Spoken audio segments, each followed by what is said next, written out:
If they cannot finance themselves using debt, especially startup companies do that quite a bit. Or sometimes companies feel that their shares are relatively cheap. When I pay dividends to my shareholders, I'm basically telling them, here's 15 billion. You do whatever you want with it. If you want, you can buy more of my shares, but you're going to buy that from the market. Or you can use that 15 billion. Apple, I paid 15 billion. If you want, you can go buy NVIDIA shares with that.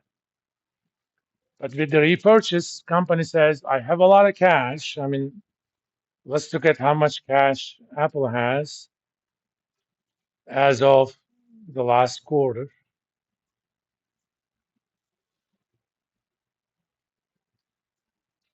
Their cash and cash equivalents and short-term investment is $61 billion. If you add the receivables to that, it's over $100 billion. Okay, so they got a lot of cash or cash-like amount. How much of that they used over the last 12 months for repurchase? Uh,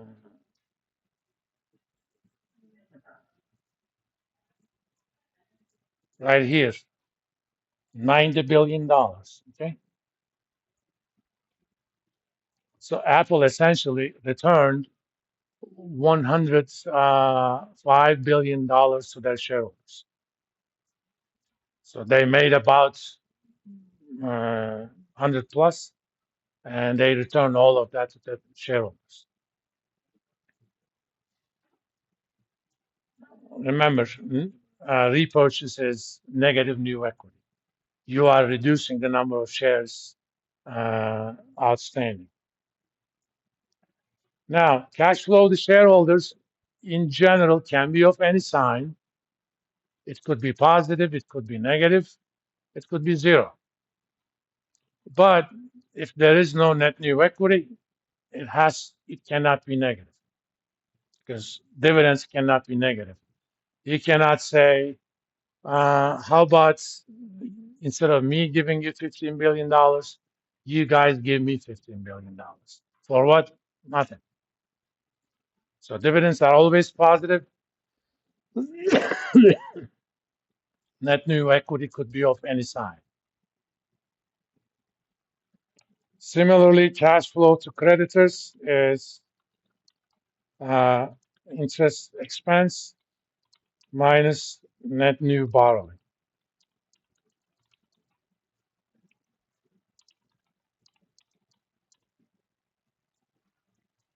So you have your creditors, you return the money in two ways. If the debt carries an interest, you pay the interest, or you retire that debt, you repay it back. So net new borrowing,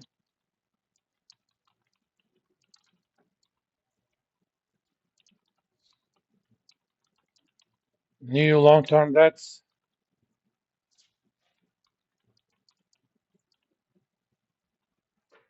minus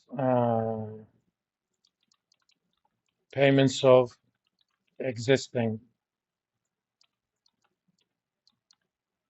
long-term debt.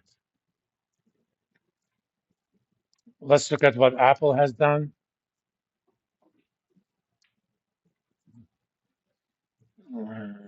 They haven't issued a new debt, but they repaid $4.4 billion in debt. Okay. So in that case, I don't know how much interest payments they have. Uh, you can see that on income statements. Nothing. So their cash flow to creditors would be positive. Why? Because they repaid debt. Remember, negative new debt means you repaid debt.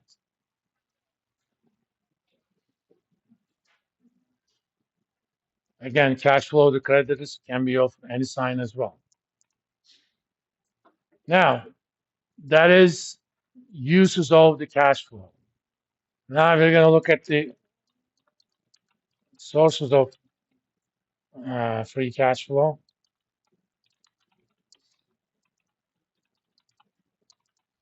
So where is that money coming from? It's operating cash flow, OCF, minus net capital spending,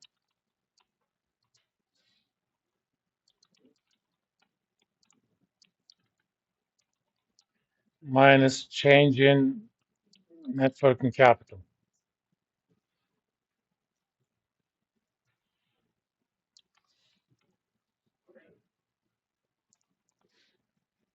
Let's define OCF first. It's essentially to the net income, you add back the non-cash expenses, depreciation. I mean, depreciation is an operating expense, but it's a non-cash expense. That's why we add it back. Uh, Plus, we also add back the non-operating expense, which is the interest expense.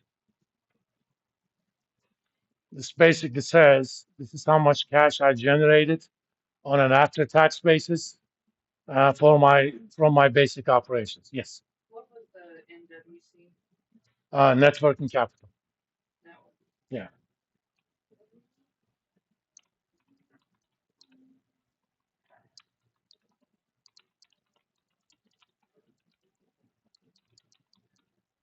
Which is current assets minus current liabilities.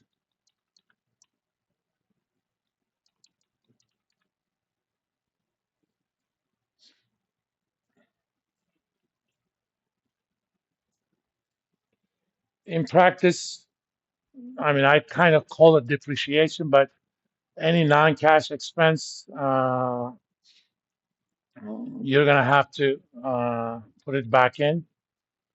So if you look at Apple, for example, their net income, let's go to cash flow statements. Their net income was 102 billion, add back about 11 billion. So that's 112.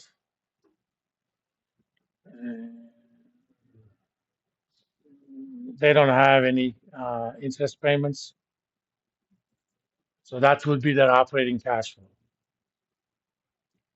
Remember, depreciation is not a tax expense, but it's not a cash expense, but it's still relevant for us because it creates a tax shield.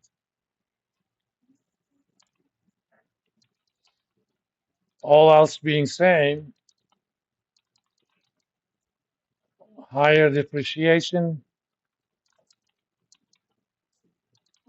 generates higher operating cash flow because of the depreciation tax shield.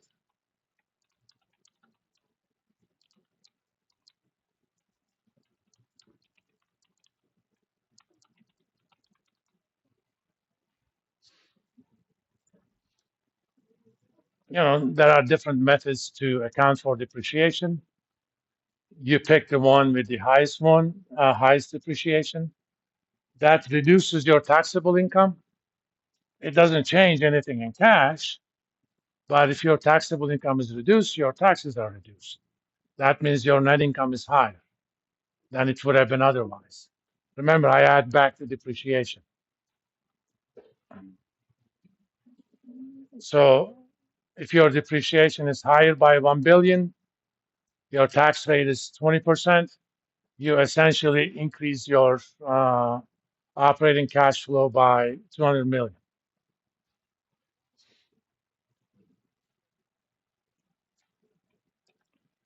Let's define net capital spending.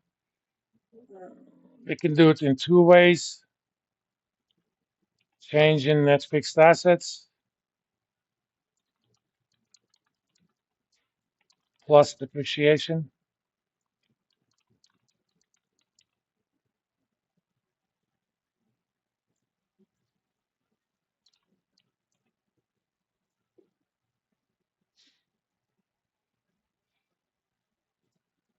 or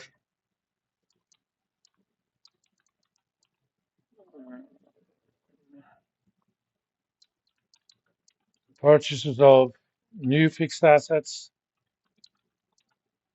minus sales of existing fixed assets at book value.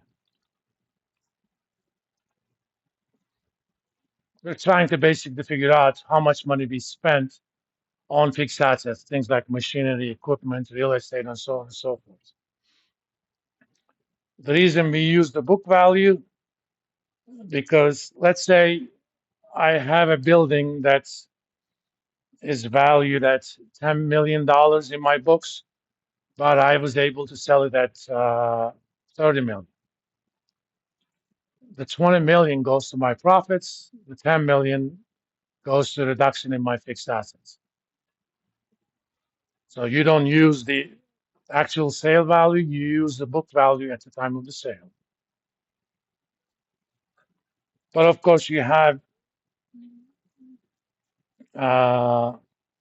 access to change in fixed assets, you're pretty much done. And let's look at Apple again.